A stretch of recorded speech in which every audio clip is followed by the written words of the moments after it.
अस्सलाम वालेकुम। वेक्टर के सिलसिले का ये तीसरा लेक्चर है और इसमें हम पढ़ेंगे प्रोडक्ट ऑफ वेक्टर्स का अगला सेक्शन या हिस्सा, vector product of two vectors. ये जी हेडिंग आपको नज़र आ रही है, vector product of two vectors. हम जब vector product of two vectors की बात करते हैं ना, तो इसका मतलब ये होता है कि जब हम दो वेक्टरों को मल्टीप्लाई करते हैं तो उसके नतीजे में जो रिज़ल्ट आता है वो एक वेक्टर क्वांटिटी होती है। यही वजह है कि इस प्रोडक्ट को हम नाम देते हैं वेक्टर प्रोडक्ट, और इसको हम आमतौर पे चूँकि शो करते हैं क्रॉस के साइन से, जिसको मैं अब हाईलाइट कर रहा हूँ, इसलिए इसका दूसरा नाम क्रॉस प्रोडक्ट है। अब वेक्टर प्रोडक्ट या क्रॉस प्रोडक्ट एक ही चीज़ के दो नाम हैं, ठीक है जी। अब हम लोग जब बात करते हैं ना कि वेक्टर प्रोडक्ट, इसका मतलब है ये एक वेक्टर क्वांटिटी आंसर में आ रही है। तो वेक्टर क्वांटिटी हम पहले पढ़ के आ चुके हैं डेफिनेशन में। इसके बेसिकली दो सेक्शन हैं, एक मैग्नीट्यूड यूनिट के साथ और दूसरा डायरेक्शन।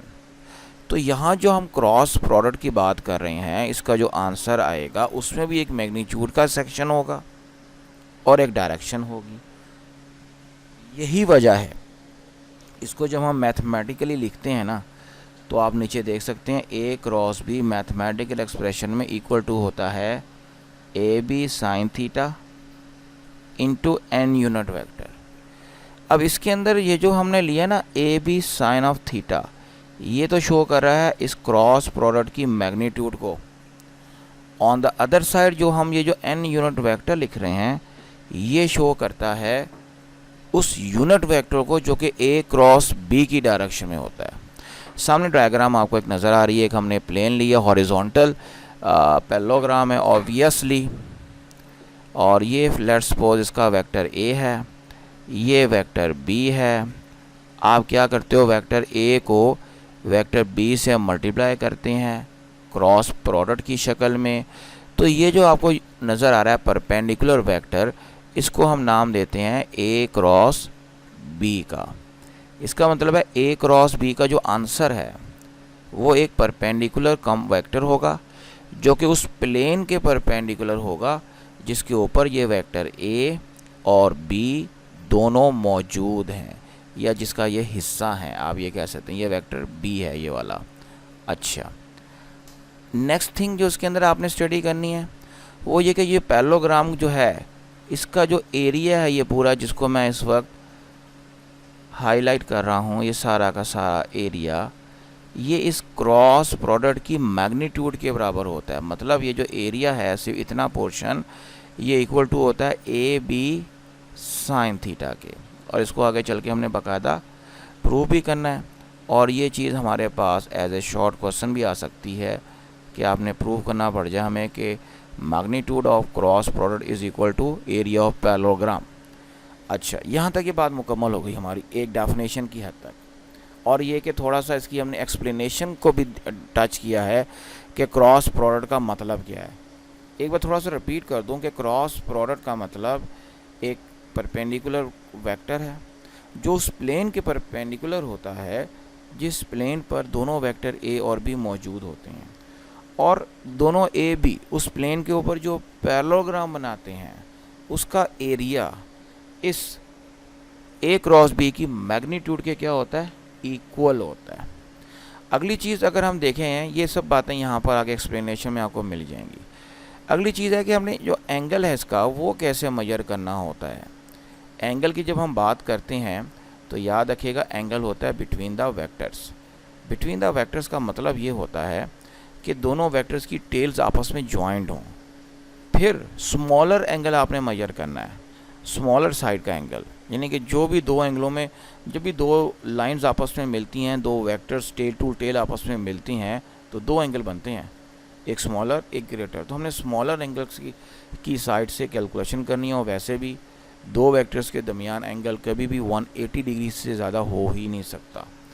अच्छा जी, डायरेक्शन ऑफ ए क्रॉस भी मालूम करनी है, तो उसके लिए जो रूल है ना वो है जी हेड टू टेल रूल, उसको आप यूज़ करेंगे डायरेक्शन मालूम करने के लिए, ठीक है। तो डायरेक्शन ऑफ वेक्टर के लिए हेड टू टेल रूल है क्या, ये सामने डायग्राम मैंने यहाँ पे ला के रखी हुई है आप लोगों के लिए समझाने के लिए। वो जो पहली डायग्राम है ना, जो ऊपर आपको नज़र आ रही है, जिसको मैं अब टिक करने लगा हूँ रेड कलर से, दिस वन, आप देख सकते हैं ये हमने वेक्टर डायग्राम लिया यू क्रॉस वी के हवाले से। पहले हम अपने हाथ, जो राइट हैंड है हमारा, उसकी फिंगर्स को स्ट्रेच करेंगे in the direction of first vector which is U in this diagram. उसके बाद हम इसको कर्ल करेंगे अपनी फिंगर्स को through smaller angle towards second vector. तो erect thumb will give us the direction of cross product of the two vectors. और ये चीज़ नीचे वाली डायग्राम में भी हमने एक्सप्लेन की हुई है, आप देख सकते हैं। इसमें भी ए को बी से मल्टीप्लाई कर रहे हैं थ्रू स्मॉलर एंगल। तो आप देख सकते हैं कि सी वेक्टर आपको नज़र आ रहा है ए क्रॉस बी, ये वाला जो परपेंडिकुलर है और थंब की डायरेक्शन में। अब यहाँ पर आप देखिए, अगर मैं मज़ीद इसको एक्सप्लेन करूँ, आपको दो फिगर्स नज़र आ रही हैं, एक ये राइट पे नज़र आ रही है और एक ये लेफ़्ट पे नज़र आ रही है। पहली figure multiplication A to B show कर रही है, दूसरी बी टू ए शो कर रही है। फ़र्क क्या है, दोनों में डायरेक्शन ऑपोजिट हैं और डायरेक्शन में 180 डिग्री का फ़र्क है। इसका मतलब है A cross B, B cross A के इक्वल नहीं होता। आप यहाँ देख सकते हैं, ये मैं टिक कर रहा हूँ या इसको हाईलाइट कर देता हूँ आप लोगों के लिए, इस लाइन की बात हो रही है। अगर आप इनको इक्वालिटी साइन में लिखना चाहते हैं ना, तो हमें पता ना कि they are equal in magnitude and opposite in direction नज़र आ रहा है नीचे की दो डायग्राम्स में। तो ये A cross B is equal to opposite vector of B cross A, यानी मैग्नीट्यूड में इक्वल हो गए, डायरेक्शन में ऑपोजिट हो गए, ठीक। अच्छा, अगली चीज़ जो इसके अंदर है ज्योमेट्रिकल इंटरप्रिटेशन है अबाउट ए क्रॉस बी। अब ए क्रॉस बी की जो मैग्नीट्यूड है मैं अभी आपको बता चुका हूँ। ये क्या होता है, ये पैरेललोग्राम का एरिया होता है। लेट्स सपोज ये आपके पास एक पैरेललोग्राम बनी हुई है और इस पैरेललोग्राम को आप गौर से देखेंगे तो इस पैरेललोग्राम का एरिया निकालना हो तो फॉर्मूला आपका बड़ा मशहूर और मारूफ किस्म का है, बेस इंटू हाइट। अब ये जो वेक्टर ए की जो आपको नज़र आ रही है, मैं इसको हाईलाइट कर देता हूँ आपके लिए, ये वाली, ये वेक्टर ए है। ये सारा जो लेंथ है वेक्टर ए की मैग्नीट्यूड ये बेस को शो कर रही है। ऑन द अदर साइड ये जो आपको नज़र आ रहा है ये हाइट है। अब हाइट क्या है, वेक्टर, इस वेक्टर बी का perpendicular component B sine of theta.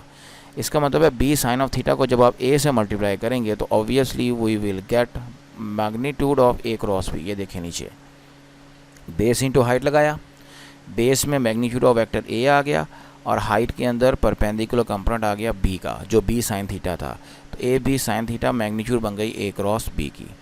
Characteristics की तरफ आ जाते हैं। पहली प्रॉपर्टी ये है कि कम्यूटेटिव प्रॉपर्टी यहाँ पे होल्ड नहीं होती, ये आप देख सकते हैं। पहले भी अभी पीछे बढ़ के आए हैं, डायग्राम में देख चुके हैं। उसके बाद पैरेलल और एंटी पैरेलल वेक्टर के हवाले से बात की जाए तो दोनों का जो क्रॉस प्रोडक्ट की मैग्नीट्यूड है वो ज़ीरो होती है। दोनों का क्रॉस प्रोडक्ट एक नल वेक्टर होगा, ये बात याद रखिएगा। ये मैंने मैग्नीट्यूड रिप्रेजेंट की हुई है, आप दोनों तरफ एक लाइनें देख सकते हैं ए क्रॉस बी के गिर्द। ये मैग्नीट्यूड को शो कर रहा है, magnitude is zero but A cross B itself is a null vector, ठीक है। ये बात याद रखिएगा कि पैरेलल का मतलब एंगल 0 डिग्री होता है और एंटी पैरेलल का मतलब एंगल 180 डिग्री होता है। ये राइट पे आपको नज़र आ रहा होगा। अब आप आ जाएं cross product of perpendicular vector, ऐसे वेक्टर जिनके दरमियान में एंगल क्या होता है 90 डिग्री। तो साइन 90 का फंक्शन की जो वैल्यू है साइन 90 डिग्री की, ये 1 होती है, मैक्सिमम होती है, ये मेंशन है इधर। तो इसका मतलब है जो क्रॉस प्रोडक्ट है वो भी मैक्सिमम वैल्यू होगी ए क्रॉस बी की, जो ऑब्वियसली ए बी के बराबर नज़र आ रही है। अब जो तीन वेल नोन किस्म के यूनिट वेक्टर आपको नज़र आ रहे हैं, जब हम इनको मल्टीप्लाई करेंगे ना तो ये बनेगा, आपको इसका रूल आपको ये डायग्राम में नज़र आ रहा है। हमने एक्स वाई जी एक्सिस तीनों ले लिए हैं, एक्स के अलॉन्ग आई को ले लिया, वाई के अलॉन्ग जे को, जी के अलॉन्ग के को। जब हम इस वेक्टर आई को मल्टीप्लाई करेंगे जे के साथ एंटी क्लॉकवाइज डायरेक्शन में, तो जब आप ये देखो आई को मल्टीप्लाई करते हो इधर तो बाकी क्या बचेगा, के जवाब आएगा। और जब जे को आप लेके जाओगे के की जानिब तो आई जवाब आएगा, और के को लेके जाओगे, इस के को लेके जाओगे इधर आई की जानिब तो जे जवाब आएगा। तो ये तीनों जवाब यहाँ लिखे नज़र आ रहे हैं आपको। इनकी डायरेक्शन रिवर्स करोगे तो साइन चेंज हो जाएंगे, ये नीचे नज़र आ रहा है आपको।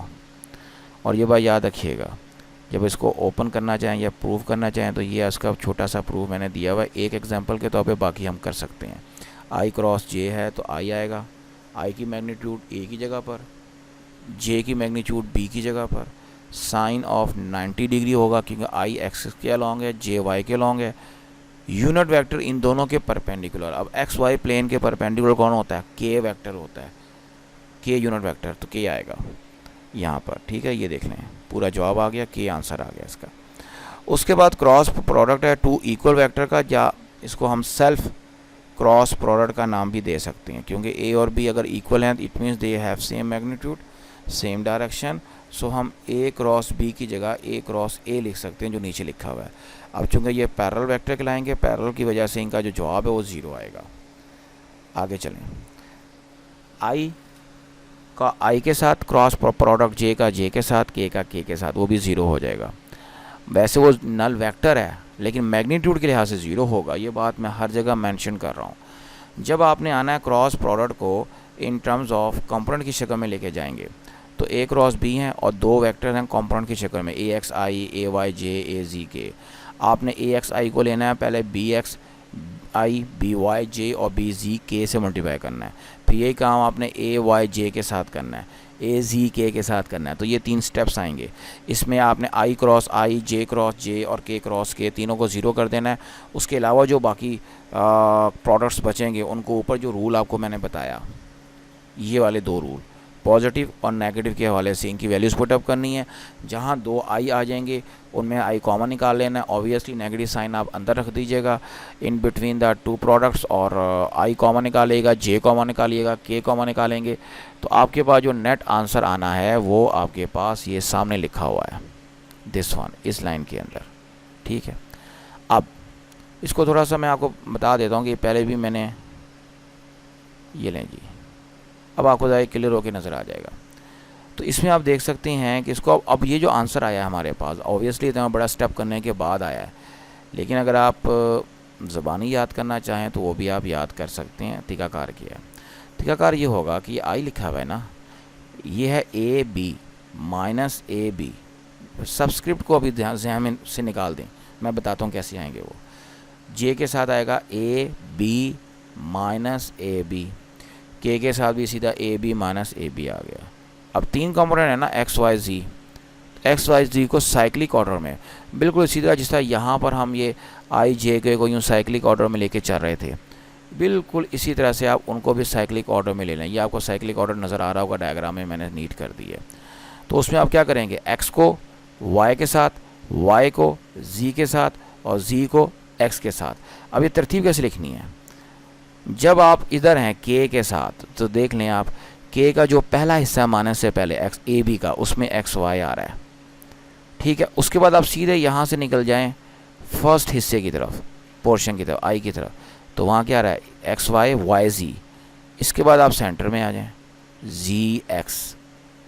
ठीक है, और पहले प्रोडक्ट के साथ जो आपने कोफिशिएंट नीचे सबस्क्रिप्ट लिखे हैं उनको रिवर्स करके यहाँ लिख दें। उधर आपने एक्स वाई लिखा, इधर वाई एक्स हो गया, इधर वाई जी लिखा, इधर जी वाई हो गया, इधर जी एक्स लिखा, इधर एक्स जी हो गया। अब ये पूरा जवाब आप इस डिटर्मिनेंट के ज़रिए भी निकाल सकते हैं। वो इस तरह से आपको डिटर्मिनेंट नज़र आ रहा है ना, अगर आपने आई का जवाब लिखना है, ये आप जैसा वो बचपन में डिटर्मिनेंट लिखा करते थे, आई पॉजिटिव, जे नेगेटिव, के पॉजिटिव, रो वाइज ओपन किया है। आई के साथ 4 आंसर आएंगे, 4 आपके पास वो का एक 2x2 ऑर्डर का स्मॉल डिटर्मिनेंट आएगा जिसे हम कहते हैं फैक्टर का नाम देते हैं। तो वो कैसे आएगा उसको ज़रा देख लें आप लोग, और उसके बाद मैं आगे चलूँगा।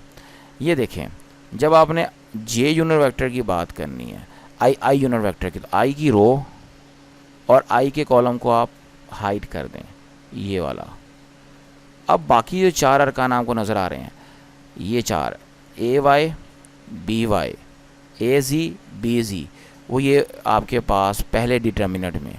जब आप जे की बात करेंगे तो आप क्या करेंगे, आप जे की रो और जे के कॉलम को हाइड करेंगे। ठीक है जी, ये देखें, जे की रो को हमने हाइड कर दिया और जे के कॉलम को, ये वाला। अब बाकी जो 4 अरकान आपको नज़र आ रहे हैं, ए एक्स बी एक्स, ये नज़र आ गए इधर 1 के नीचे, और 2 के नीचे आ गए A Z B Z. Similarly you can write about K. Multiply कैसे करना है, जिससे आप पहले बचपन में पढ़ के आए हो। फर्स्ट डायगनल ए वाई को बी जी के साथ, ए जी को बी वाई के साथ, माइनस साइन के साथ। इधर ए एक्स को बी जी के साथ और ए जी को बी एक्स के साथ विद माइनस साइन। हमेशा फर्स्ट डायगोनल का प्रोडक्ट माइनस सेकंड डायगोनल का प्रोडक्ट, ये आपने किया हुआ है। अब जब आप इसे ओपन कर लेंगे तो इस माइनस को अंदर मल्टीप्लाई कर देंगे तो एग्जैक्ट ये आंसर आ जाएगा जो ऊपर लिखा हुआ है, ठीक है। उसके बाद एग्जाम्पल है, पहली एग्जाम्पल क्रॉस प्रोडक्ट की टॉर्क है फिज़िक्स में जो हम पढ़ेंगे बाद में, अभी आएगा जिक्र इसका। दूसरी एंगुलर मोमेंटम, और तीसरा इसके बाद है force on moving charge particle in a magnetic field, और आखिरी में इसमें लिख रहा हूँ force on current carrying conductor. आगे आप देख रहे हैं कोई प्रूफ करने की एग्जांपल आ गई, न्यूमेरिकल प्रॉब्लम है, वो इंशाल्लाह ताला फिर हम देखेंगे नेक्स्ट लेक्चर में। अंटिल देन अल्लाह हाफ़िज़।